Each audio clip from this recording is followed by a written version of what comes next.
కనబడుతుంది right. HC అధ్యక్షులు జగన్మోహన్ రావుకు బిగిస్తున్న ఉచ్చంటూ సంతకాల ఫోర్జరీ, నిధుల గోల్మాలు, ఎస్ఆర్హెచ్ మేనేజ్మెంట్ బెదిరించిన కేసులో అరెస్టు. ఇక మరొక నలుగురు నిందితులు కూడా ఈ నెల 22 వరకు రిమాండు. ఇక టీసీఏ సెక్రటరీ గురువారెడ్డి ఫిర్యాదుతో గుట్టురట్టయిందట. టీసీఏ సెక్రటరీ గురువారెడ్డి ఫిర్యాదుతోటి గుట్టురట్టయింది. సో శ్రీచక్ర క్రికెట్ క్లబ్ అధ్యక్షుడు మాజీ మంత్రి కృష్ణ యాదవ్ సంతకాలు ఫోర్జరీ చేసి ఇక హెచ్సిఏ అధ్యక్ష పదవికి ఎన్నిక, 2 ఏళ్లలో 170 కోట్ల గోల్మాల్ చేశారనే ఆరోపణలు. సో పరారిలో హెచ్సిఏ సెక్రటరీ దేవరాజ్ అంటూ వార్త కనిపిస్తుంది. సో ఈయన గుర్తుపట్టుంటారు, ఈయన గుర్తుపట్టుంటారు. హైదరాబాద్ క్రికెట్ అసోసియేషన్ అధ్యక్షుడిగా ఉన్నాడు జగన్మోహన్ రావు. ఈ జగన్మోహన్ రావు మరి 2 ఏళ్ళు కూడా కాలేదు గట్టిగా అయినా అధ్యక్షుడై. ఈ అధ్యక్షుడు ఎన్నిక కూడా చీటింగ్ అట. అధ్యక్షుడు ఎన్నిక చీటింగు, దాంతోపాటు మరి ఈ నిధుల విషయంలో కావచ్చు, సంతకాల విషయంలో ఫోర్జరీ చేసి మాజీ మంత్రి కృష్ణ యాదవ్ సంతకాన్ని మరి శ్రీచక్ర క్రికెట్ క్లబ్ అధ్యక్షుడు మరి అదేవిధంగా మాజీ మంత్రి కృష్ణ యాదవ్ సంతకాలను ఫోర్జరీ చేసి హెచ్సిఏ అధ్యక్ష పదవికి ఎన్నికయ్యారట. సో మొత్తం ఈ ఎస్ఆర్హెచ్ టికెట్ల విషయంలో కూడా ఎస్ఆర్హెచ్ మేము వెళ్ళిపోతాం ఇక్కడ నుంచి అని చెప్పేసి గతంలో డెడ్ లైన్ పెట్టి వార్నింగ్ ఇచ్చింది.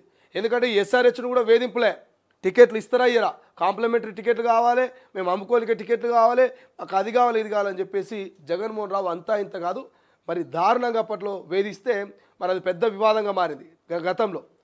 ఈ వేధింపులు మేము తట్టుకోలే వెళ్ళిపోతామని చెప్పేసి. సో అప్పటి నుంచి మరి జగన్మోహన్ రావు మీద అనేకమైనటువంటి కథనాలు వచ్చినాయి, కొన్ని కంప్లైంట్లు పోయినాయి. బట్ ఏది పక్కా సమాచారంతో కంప్లైంట్ మరి ఫైల్ కాలేదు. బట్ ఒక్కటి, ఎవరైతే టీసీఏ సెక్రటరీ గురువారెడ్డి ఫిర్యాదుతోటి మొత్తం కాక భాగవతం అంతా గుట్టురాటైంది. 170 కోట్ల రూపాయలు గోల్మాల్ చేసిండట. ఎన్ని రోజులలో చేసిండు ఈ 170 కోట్ల రూపాయలు? ఎన్ని రోజులలో చేసిండు ఈయన గుట్టురాటు? సో దాదాపు 17 నెలలో 2 ఏళ్ళు కూడా కాలే గట్టి కొడితే. ఈ 2 ఏళ్లలోనే ఈయన మొత్తం కోట్ల రూపాయలని గోల్మాల్ చేసేటువంటి ప్రయత్నం చేసిండు. 2 ఏళ్లలో 170 కోట్ల గోల్మాల్ చేసిందని ఇక అరెస్ట్ అయితే చేసినటువంటి సిఐడి అధికారులు అరెస్ట్ చేసి రిమాండ్కి విధించారు. ఇక పరార్లో హెచ్సిఏ సెక్రటరీ దేవరాజు ఉన్నాడట. ఆయనను కూడా పట్టుకొచ్చి మంచిగా కూర్చోబెట్టి 4 ముచ్చట్లు అడిగితే ఉన్నది మొత్తం కూడా కక్కే అవకాశం ఉంటుంది.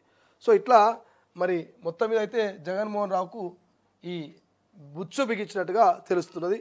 ఏమైతే చూద్దాం.